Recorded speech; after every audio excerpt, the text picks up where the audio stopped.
welcome. I'm Annabelle, like I said, talent career coordinator at BioBuzz. I want to now introduce our HR expert, Laura Tan, who will be presenting today. So Laura has over 10 years of experience in human resources. She's built expertise in recruitment, team effectiveness, and talent development in the life science and hospitality sectors. She's very passionate about community engagement, and helping to kind of volunteer and do things like this presentation and talk with people to help talent navigate the job market. So today, Laura will be sharing insider tips on kind of what companies and HR professionals look for in resumes and candidates. So without further ado, I'm going to let Laura take it away. Hello, everyone. Thumbs up if you can see my screen. Okay. There we go. Annabelle, you can see it, right? Yes. Perfect. So, sorry, something's wrong with my computer. There we go. I'm very excited to be here. Like Annabelle introduced me a little bit, but I wanted to also say hi. I am the Associate Director for the People Department at a biotech company. I have over 10 years of experience in HR. I'm also a Maryland real estate agent. It's something that I found passionate. I work with companies to relocate talent to Maryland, and I'm super excited, and I felt like this is my first presentation and being maternity leave because I recently became a new mom.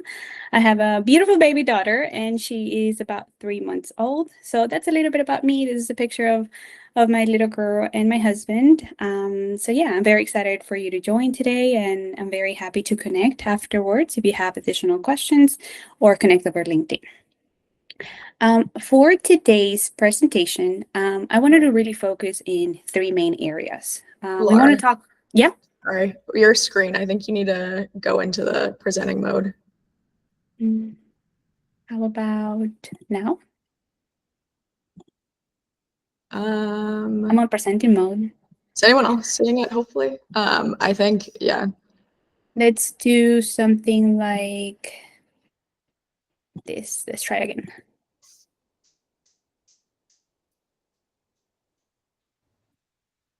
How about now? And if I present that way? Are you able to see it now? Yeah, I can see it. And you can see back and forth? Yes, perfect. Okay. So today's areas of focus, we're going to talk a little bit about how you can identify the right companies for you. How can you stand out with your resume and the job application, as well as cover letters? And how can you really leverage and grow your network?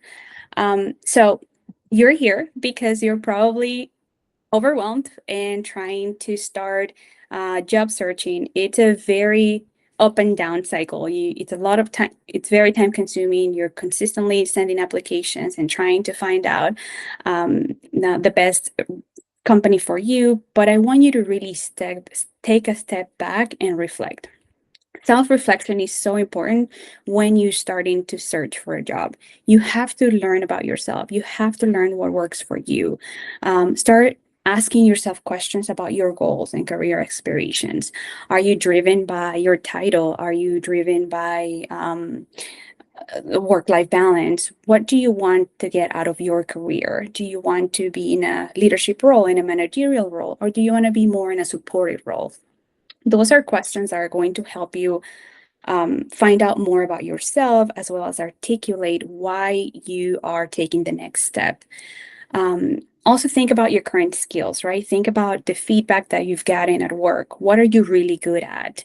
For example, if you get feedback in your current role that you might not have, great people skills, you might not be a best fit for a position that requires you to consistently talk to people or train or work in big cross-functional teams. So you have to, again, get to learn yourself and what you're really good at, because it's going to feel less work for you, and it's going to be definitely more enjoyable as you continue your career. Another thing to think about is your values. What are some values that you really look for when it comes to, in a work environment? Do you like join a company that has, or it's big in diversity? Do you like a company that has a lot of independent teams, or it has a little more autonomy, or it's more into working teams. Those are values that are going to help you, again, help you articulate who you are and what is important to you. So it's easier for you to narrow down a list of companies that you want to join. Like I said, work environment, what is the atmosphere that you want to work with? If you are, for example, starting your family and maybe traveling is not something that you're willing to do right now. Maybe you don't want to apply for jobs that are requiring traveling or requiring for you to be away from, taking you away from what you want right now and when you want your career to be. I think like self-reflection and really taking time to understand where you are, what you need to, to upskill or to gain skills, whether it's at your current role or maybe throughout other training and development. It's so important for you to know who you are, to know what you have to offer, and to know what you do well, because mainly you are selling yourself. So you want to make sure that you know all your strengths and weaknesses for you to be able to communicate that effectively when the interview comes in, or when a recruiter or a hiring manager is asking sort of those type of interview questions. So again, it could be very overwhelming. Make sure that you take some time to reflect on what you want and where you are right now.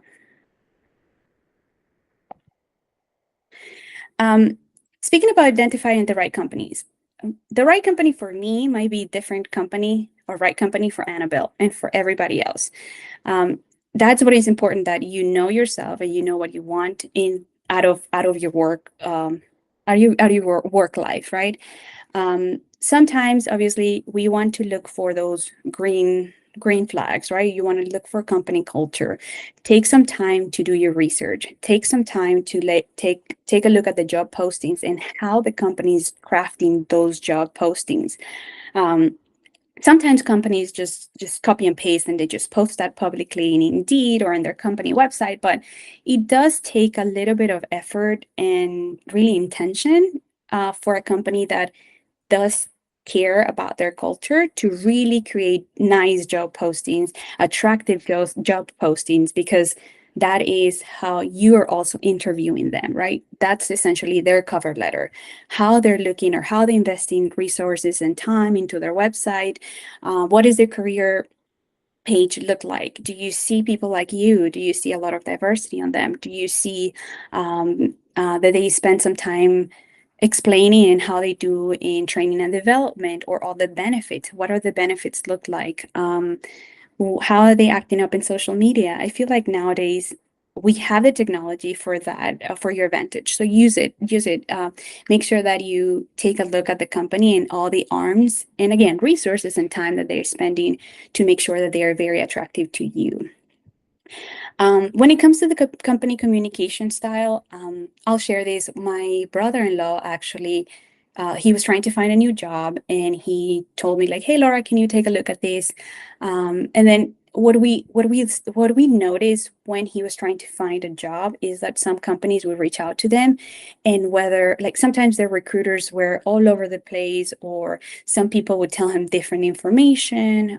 Hiring managers would reach out before or after. That tells a lot about a company and the way that they communicate with you. So imagine if they're not really taking seriously the recruitment process, that might be a red flag. That might not be a company that you want to join and sort of build your career or build some tenure. Because if this is telling you how this is the best self, right? Like they're trying to get you into the job. And if this is what they do best, imagine once you're in there. So those are things that you can start to look for, like before you even accept a job. Glassdoor, as you know, it's essentially a website where you can read reviews from past, former, or current employees. And obviously, take Glassdoor reviews with a little grain of salt. Sometimes those sites are really meant for people sometimes to vent. It might not be the right image and experience of the company, but take a look at the employer responses, right? I think that does say a lot about who they are, and maybe there is some problems that they're working on and they've discovered, or maybe something that they're oblivious about, or they don't even care about responding or addressing those concerns. So again, Glassdoor is a good it's a good point of reference for you to kind of look at it. It also gives you information to ask when you are called for an interview. So if you see a trend on Glassdoor reviews about, I don't know, people asking or saying or complaining about work-life balance, that might be a question that you can say in the interview process to say like, hey, I've taken a look online your Glassdoor page, and there is a little bit of concern in work-life balance. How do you as a company are addressing it? How are you as a company addressing that? Or if you're talking to the hiring manager, what can you do so your team has a balanced work-life balance? So again, all that information that you're taking is to help you make the best decision when joining the right company. And like I said, a right company is something that is very personal, and that's why the self-reflection space will help you identify what you're looking for and what is the right company for you. Another great tool that it's available to everybody in LinkedIn is that once you search for the company, and the company has you go to the landing page on the company, and it has different tabs. One of those tabs, it has, I think, like about us, people, jobs, etc., etc. At the end, it has something called insights. Insights allows you to really understand the tenure of employees. It tells you where are the locations. They tell you more or less, a lot of information that you might, again, do your research for the right company and try to understand best what type of organization you're joining.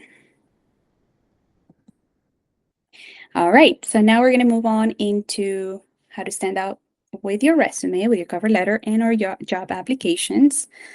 Let's talk a little bit about your resumes. So your resume and your cover letter is an extension of your personal brand. You have to give it some love. You have to make sure that you are that you know it from A through Z. A lot of times we see that people have 3 to 4 pages, and they're just it doesn't say anything important and special about that person. So make sure that you take some time on your resume. You're intentional about what items you're putting there, from the grammar, the errors. Sometimes it might be overlooked, but that's why hiring managers and recruiters, and honestly, nowadays with all technology, sometimes with your resume has different types of fonts or different types of characters.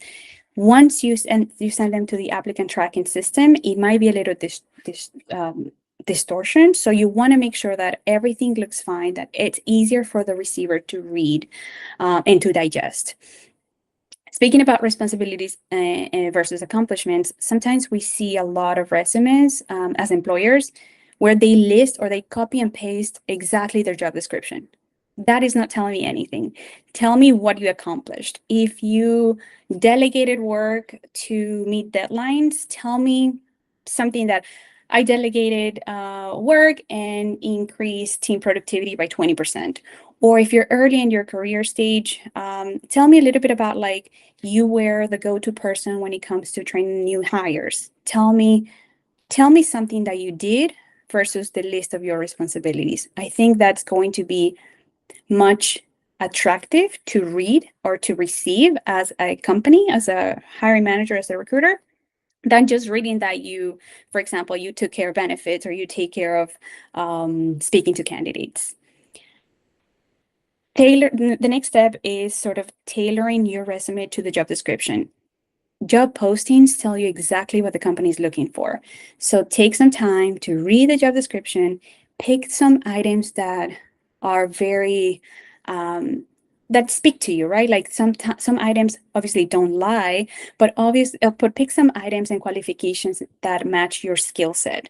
So if you are a people person and they're looking for someone who is able to lead others, be a decision maker or a team player, use that to your benefit, saying, hey, I've done this, I've done that, I've done trainings, I've done things like that, because that would help you, again, that will help your resume stand out from the crowd, and it will be much faster for a recruiter, for a hiring manager to pick on that you are the qualified person. I wanted to talk about this because, cover letters are very icky. Sometimes people are like, oh, you don't need a cover letter. Some other people are like, yes, you do need a cover letter. I personally said you do need a cover letter if you're going to be, again, if you want to stand out from the crowd. Cover letters are a great opportunity for you to, again, showcase your skill sets, show why you are looking for this job, make it very short and sweet, make it something that is sort of like your elevator pitch. This is also a good opportunity for you to practice that in writing. So you're ready to talk about it, and you're comfortable and you feel comfortable when you are called for an interview.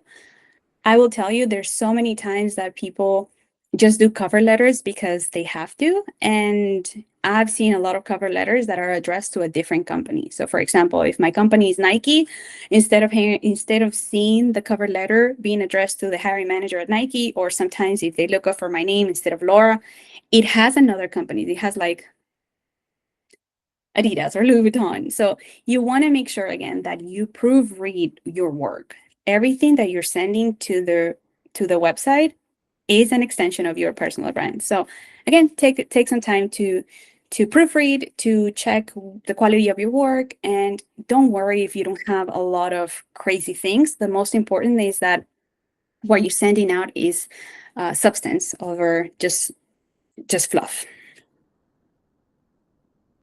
Okay, now let's talk a little bit about job applications. You might not know this, but once you submit your job application, the company gives access to recruiters and hiring managers to that pool of applicants. Sometimes that pool of applicants can be from 5 really well qualified individuals to 100. So hiring managers are trying to find out, why should I take some time and spend my time to look in your resume and find out why you are the best qualified, and why I want to pass you to the next level. So be consistent on your dates. Some job applications also provide you some text fields where you can explain things like, why are you looking for this job? Or why do you think you're the best qualified person for this role? That's an opportunity for you to take a look at the job description, job posting, use some of those words, and respond that job application questions. That's sort of like one of the tips. Another thing is, avoid applying to everything that you see available in the company. That just screams desperation, and you don't want to be desperate when trying to find a job. We as employers are questioning, why you're so desperate to find a job, and there's no way that you can be just doing everything and available for anything and want to do everything. You have to specialize for something, and you have to be really good about that. So there's been times that I've seen a lot of people trying to, apply for all the multiple jobs. It really, again, screams desperation. Another tip is, I talked a little bit about this, use some keywords, use some skills, qualifications, responsibilities from the job posting into your, again, resume or cover letter. And I mentioned briefly about this, it is applying for a job and finding a new job. It's very time consuming. It can be very overwhelming, but you have to trust the process. You have to spend some time to send your applications. You have to spend some time to research the people that you're sending it to. So maybe you personalize the cover letter. You have to spend some time to really remember where you applied. Again, don't be applying to 10 companies over a week, and then one of the first company that you apply calls you a week later, and then you're like on the phone with the recruiter, and you don't really realize or remembered where you applied. So it is important that you maybe organize yourself, write down why you chose that company. If you're applying to Nike, maybe write down why the values of Nike are aligned to your values, or maybe why you want that job, because that's, again, another way of being more attractive and showing the other person or your audience that you did do your research, and you're not just searching for a job, that you are actually interested in what you're applied to. Okay. Now let's talk about network. Annabelle, I cannot see my timer, so tell me how I'm doing in time. Yeah, like 4 minutes. If you can wrap it up, that'd be great. Perfect. Okay. So network, net worth. Your network is your net worth. Think about if you were to lose your job, or now that you're searching for a new job, who would you call right now? Who do you know? It's all about relationship building. Relationship building is not a once and done activity. It's something that you have to grow over time. You have to be intentional about it. It's not just adding a bunch of people on LinkedIn. Is finding out again why that people or why that person is going to be or is going to help you, or vice versa, right? A lot of people say like, oh, it's who you know. And I would like to add, yeah, it's who you know, but how you know them. They have to remember you. So they have to remember you, and hopefully for a positive thing. So start with people around you. Start with your inner circle. Who's your neighbor? Maybe talk to your neighbor about something. Maybe talk to some friends. Maybe you join the local library. Again, sometimes I know that for some people this might not come naturally, and there might be a little bit in the introvert side, but again, this is a type of getting you out of your comfort zone. So you practice talking to people, you practice selling yourself, and you practice being more comfortable about making connections. Another interesting point is network within your company. We all know people move everywhere. You might work with a colleague right now, and the person might go to another company, and that potential company might be something that you wanted to go into the future. So go out of your bubble, network with somebody else from a different group, go to lunch together, take some coffee, take some time to really explore other people outside of your own team. Because again, people are, talent mobility is a thing. No one is really staying forever in a company, so you never know what what those connections are going to. A little bit about like networking within your company. It's something very essential, which is sort of, raising your hand when it comes to additional challenges or projects that you want to jump into.